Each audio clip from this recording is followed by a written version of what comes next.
Students, હું છું હિરેન રાજગુરુ અને આજે આપણે જોવાનું છે બીકોમ સેમ 3નું કોસ્ટ એકાઉન્ટિંગ. એમાં આપણે યુનિટ નંબર જે છે એ ત્રીજું જોઈ રહ્યા છીએ, પરોક્ષ અને શિરોપરી ખર્ચા એટલે કે ઓવરહેડ્સ. એટલે આજે આપણે એમાં જે સૌરાષ્ટ્ર યુનિવર્સિટીમાં પૂછાયેલો 2024માં પૂછાયેલો બીજો દાખલો જોવાનો છે. શું કહેવા માગે છે તો કે અજંતા ક્લોક કંપનીમાં ઉત્પાદન વિભાગો XYZ અને સેવા વિભાગ H છે. બરાબર, એટલે કે અહીંયા આપણને 3 ઉત્પાદન વિભાગ અને 1 સેવા વિભાગ આપ્યો છે, જેમાં દરરોજના 8 કલાક લેખે મહિનાના 25 દિવસ પૂરી હાજરીથી બધા કામ કરે છે. બરાબર, એટલે કે બધા કામદારો કામ કરે છે. ઉત્પાદન ખાતા XYZનો કામદાર કલાક દર શોધો. બરાબર, હવે જો એને શું કીધું છે તો કે ઉત્પાદન જે ખાતા છે આપણા, ઉત્પાદન વિભાગ છે આપણા XYZ, એમાં આપણે જે છે એનો કામદાર કલાક દર શોધવાનો છે. બરાબર, એટલે કે 1 કલાકમાં આપણે કામદાર પાછળ કેટલો ખર્ચ કરીએ છીએ એ કહેવાનું છે. બરાબર, XY અને Zમાં એમાં માહિતી આપી છે આપણને કારખાના ભાડું, કામદાર કલ્યાણ ખર્ચ, પાવર, સુપરવાઇઝર પગાર અને અન્ય ખર્ચ. આ 5 આપણને એક્સપેન્સીસ આપ્યા છે. એમાં આપણને ફાળવવા માટે આપણને જે છે એ અમુક આધાર આપ્યા છે. વિભાગ H અને H છે એ સેવા છે અને આ છે એ ઉત્પાદન વિભાગ છે. એમાં આપણને રોકેલ ચોરસ ફૂટ જગ્યા, બરાબર છે, કામદાર સંખ્યા, સુપરવાઇઝર પગાર, પાવર વપરાશનું પ્રમાણ, અન્ય ખર્ચનું પ્રમાણ, સેવા વિભાગે આપેલ સેવાનું પ્રમાણ. બરાબર છે. ચાલો, આ વસ્તુ થઈ ગઈ. બરાબર છે, 6 વસ્તુ આપી છે આપણને. બરાબર છે, અને આપણે છે એ પહેલાં તો એક પત્રક બનાવવું પડશે. બરાબર છે, પરોક્ષ ખર્ચની ફાળવણી દર્શાવતું પત્રક. પહેલાં આપણે બધા પરોક્ષ ખર્ચની ફાળવણી કરી નાખશું. બરાબર છે, પછી જે સેવા વિભાગ છે એની ફાળવણી આપણે ઉત્પાદન વિભાગોમાં કરી નાખશું. પછી જે લાસ્ટમાં આપણે ખર્ચ વધશે એનો આપણે શું શોધવાનો છે તો કે કામદાર કલાક દીઠ ખર્ચ. બરાબર, એટલે કે કામદાર કલાક દર અથવા તો ખર્ચ તમે જે કહો એ 1 કલાક પાછળ 1 કલાકમાં કામદાર પાછળ આપણે કેટલો ખર્ચ કરીએ છીએ એ આપણે દરેક વિભાગમાં, ઉત્પાદન વિભાગમાં કહેવાનું છે. બરાબર, તો દાખલો સ્ટાર્ટ કરીએ. સૌ પ્રથમ આપણે કયો ખર્ચો આપ્યો છે તો કે આપણને પહેલાં કારખાના ભાડું આપ્યું છે. ઓકે, તો પહેલાં આપણે કારખાના ભાડું.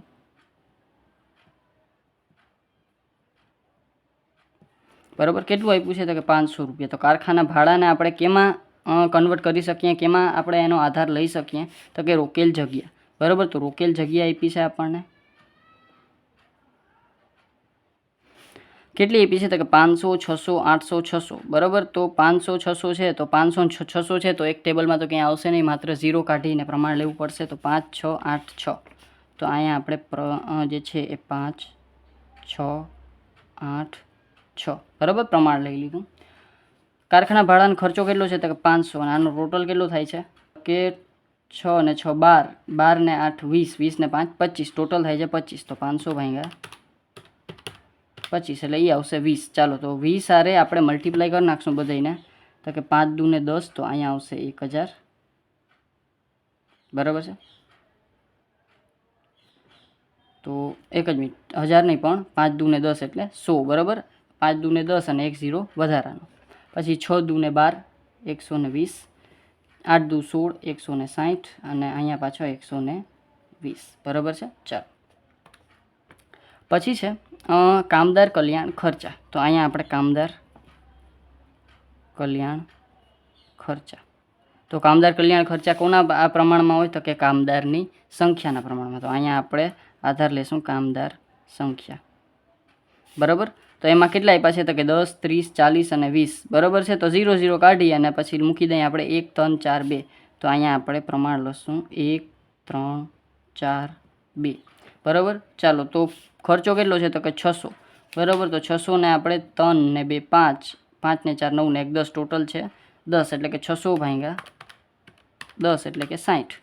તો અહીંયા આવશે 60 × 60, 60 તેરી 6 તેરી 12, 120, 6 ચોક 24, 240 અને 6 દુ ને 12, 120.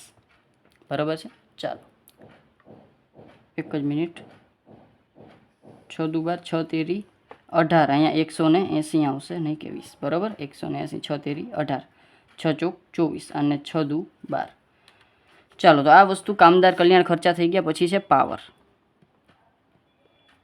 પછી પાવર છે 1100 રૂપિયા, અને પાવરને આપણે કોના પ્રમાણમાં વેચશું તો કે હવે જો અહીંયા આપણે કાંઈ બીજું કીધું નથી, પણ પાવર વપરાશનું પ્રમાણ જ આપી દીધું છે.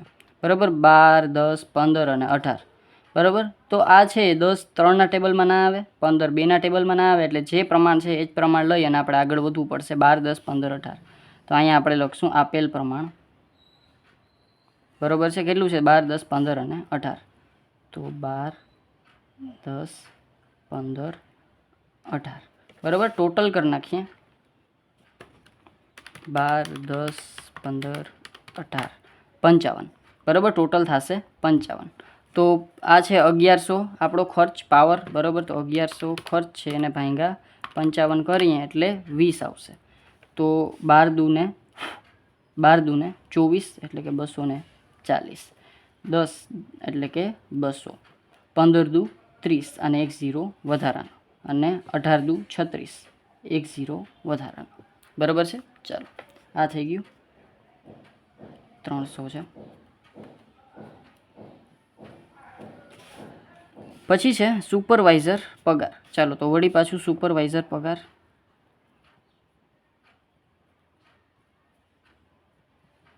હવે સુપરવાઇઝર પગારમાં આપણને શું કીધું છે? તો કે સુપરવાઇઝર પગાર છે એને આપણે ફાળવણીનું પ્રમાણમાં પર્સન્ટેજ આપી જ દીધા છે. 20%, 30%, 30% અને 20%. એટલે 3 ને 6 અને 4 10. બરાબર છે. એટલે કે ટોટલ આપણે કહી દીધું છે 2:3:3:2નું પ્રમાણ લઈ લઈએ.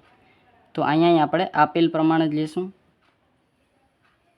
તો શું છે? તો કે 2:3:3:2. ચાલો તો ખર્ચો કેટલો છે? તો કે સુપરવાઇઝરનો પગાર છે 2000. તો 2000 ને આપણે ટોટલ 3 ને 3 6 અને 4 10. બરાબર છે. 2000 ભાંગ્યા 10 છે એટલે કે 200. બરાબર છે. 2000 ભાંગ્યા 10 એટલે કે 200. તો 200 વારે ગુણાકાર કરી લઈએ તો 200 દુ 400, 200 તેરી 600, 200 તેરી 600 અને 200 દુ 400. પછી છે સુપરવાઇઝર પગાર થઈ ગયું. પછી છે અન્ય ખર્ચા.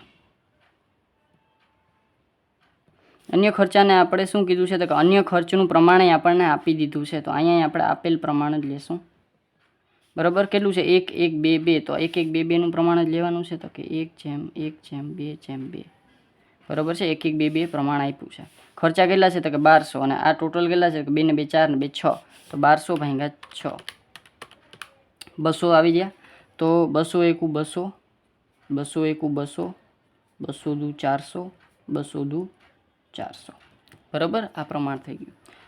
ખર્ચા બધાય આપણે ફાળવી નાખ્યા. હવે આપણે શું કરશું? તો કે પહેલાં આપણે બધાય ખર્ચાનો ટોટલ કુલ ખર્ચ કરી લેશું. કેનો? તો કે પહેલાં આપણે સેવા વિભાગનો એકનો ટોટલ કરશું, બધાયનું ટોટલ કરશું નહીં. શું કામ? કે ભાઈ આપણે એચનો પહેલાં ટોટલ કરીએ અને એનું ટોટલ આપણે જે અહીંયા કીધું છે ને સેવા વિભાગે આપેલ સેવાનું પ્રમાણ. બરાબર. તો એ ત્રણેયના પ્રમાણમાં આપણે 5:3:2ના પ્રમાણમાં પહેલાં વહેંચી નાખશું.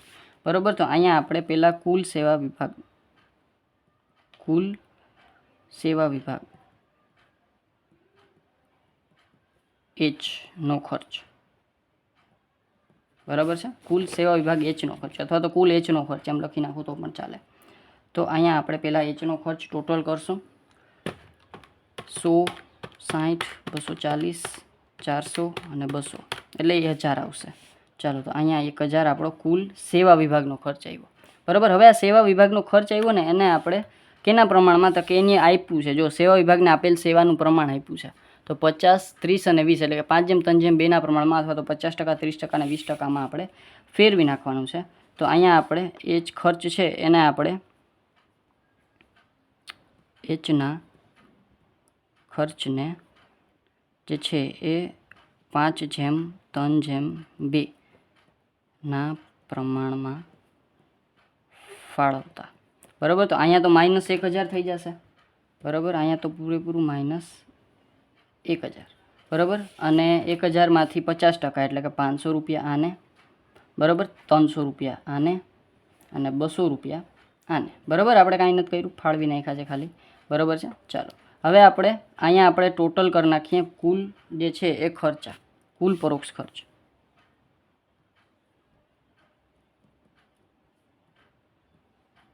બરાબર. હવે અહીંયા આપણી પાસે આવશે આપણી પાસે કુલ પરોક્ષ ખર્ચા. બરાબર. અહીંયા હું એક લાઈન પાડી દઉં. બરાબર. અહીંયા આપણે કુલ પરોક્ષ ખર્ચા આવશે. ટોટલ કરી નાખીએ. અહીંયા આને હું રેડ પેન લઈ લઉં. અહીંયા તો ડેશ. બરાબર. અહીંયા તો કાંઈ આવશે નહીં.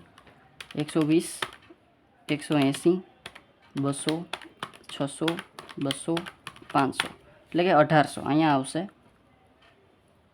1800, 160, 240, 300, 600 400 300 એટલે કે 2000 આના ટોટલ આવશે 2000 અને 120 120 360 400 400 200 એટલે કે આ આવશે ટોટલ 1600 બરાબર. હવે આપણી પાસે કુલ પરોક્ષ ખર્ચ આવી ગયા, પણ આપણે કુલ પરોક્ષ ખર્ચ નથી ફાઇન્ડ આઉટ કરવાનો. આપણે શું ફાઇન્ડ આઉટ કરવાનું છે? આપણે કામદાર કલાક દર ફાઇન્ડ આઉટ કરવાનો છે. તો પહેલાં આપણે વિભાગવાર કામદાર કલાકો ફાઇન્ડ આઉટ કરવા પડશે. તો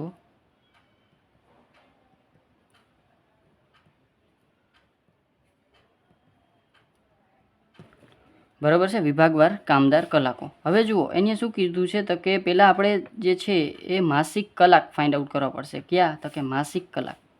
તો પહેલાં આપણે અહીંયા માસિક કલાક કેટલા થાય છે એ જોઈ લઈએ. તો જુઓ 8 કલાક એક દિવસના, દરરોજના 8 કલાક, અને એવા મહિનાના કેટલા દિવસ છે? તો કે 25. તો અહીંયા આવશે 25 દિવસ એને ગુણ્યા રોજના 8 કલાક એટલે કુલ કલાક 25 × 200. તો 200 કલાક શું થઈ ગયા? તો કે માસિક કલાકો. એક માસમાં કેટલા કલાક છે? 200 કલાક. મતલબ કે એક કામદાર છે, બરાબર છે, એક કામદાર મહિનામાં 200 કલાક કામ કરે છે, એક કામદાર, બરાબર છે. ચાલો, તો કામદાર દીઠ કામદાર માસિક કલાક એ કહી શકો તમે, બરાબર. એક કામદાર મહિનામાં 200 કલાક કામ કરે છે એવું આપણે અહીંયા ખબર પડી. હવે આપણે વિભાગવાર કામદાર કલાક ફાઇન્ડ આઉટ કરવાના છે. તો દરેક વિભાગમાં આપણે છે એ કેટલા કામદાર કામ કરે છે એ જોવું પડશે. તો વિભાગવાર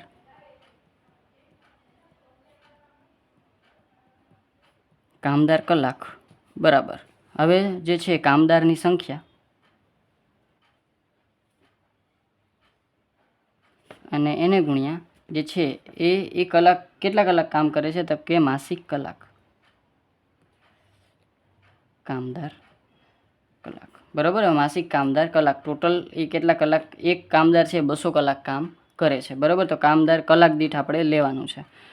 તો અહીંયા પહેલાં તો આપણે કામદારની સંખ્યા આપેલી છે, બરાબર. કેટલી આપેલી છે? તો કે કામદારની સંખ્યા આપી છે અહીંયા આપણને. એચનું તો આપણે કાંઈ કામ નથી. એક્સમાં આપી છે 30, વાયમાં આપી છે 40 અને ઝેડમાં આપી છે 20. તો અહીંયા આપણે ત્રણેયમાં એક્સ, પછી વાય અને ઝેડ.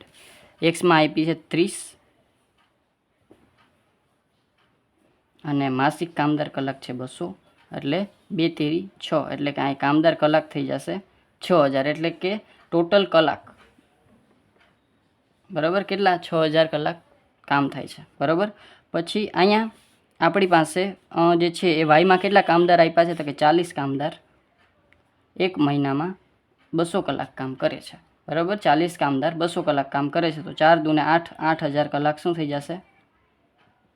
કુલ કામદાર કલાક કેની? તો કે વાયની, બરાબર છે, વિભાગવાર, બરાબર. અથવા તો વિભાગવાર અથવા તો કુલ કામદાર કલાક XYZ તમે કહી શકો. પછી છે ત્રીજા નંબરમાં 20 કામદાર કામ કરે છે, 200 કલાક મહિનાના કામ કરે છે. તો ટોટલ કલાકો કેટલા થઈ ગયા? તો કે ટોટલ કલાકો થઈ ગયા 2 દૂને 4 એટલે કે 4000 કલાક, બરાબર. એટલે કે એક્સ વિભાગમાં ટોટલ 6000 કલાક કામ થાય છે, વાય વિભાગમાં 8000 કલાકો કામ થાય છે અને ઝેડ વિભાગમાં 4000 કલાકો કામ થાય છે. કામદાર કલાકોની વાત થાય છે, બરાબર. તો આ કામદાર કલાકો આપણને વિભાગવાર મળી ગયા. તો પરોક્ષ ખર્ચ આપણે કામદાર કલાક દીઠ શોધવાનો છે. તો આપણે શું કરશું? હવે આને ડિવાઈડ કરશું આપણે કામદાર કલાકો, બરાબર. એને છેદમાં કામદાર કલાકો. આપણે કામદાર કલાકો મળી ગયા 6000, 8000 અને 4000. તો આને ડિવાઈડ કરશું 6000, 8000 અને 4000. તો હવે જે આવશે એ આપણે મળશે કામદાર કલાક દીઠ દર.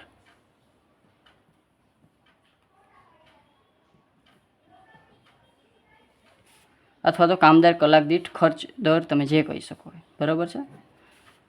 1800 ભાગ્યા 6000. તો 1800 ભાગ્યા 6000 એટલે એ આવશે 0.3 રૂપિયા, અથવા તો 0.3 પૈસા લખી શકો, પણ 3 પૈસા લખવાના, બરાબર. પણ અહીંયા આપણે રૂપિયા લખીએ છીએ એટલે 0.3 રૂપિયા.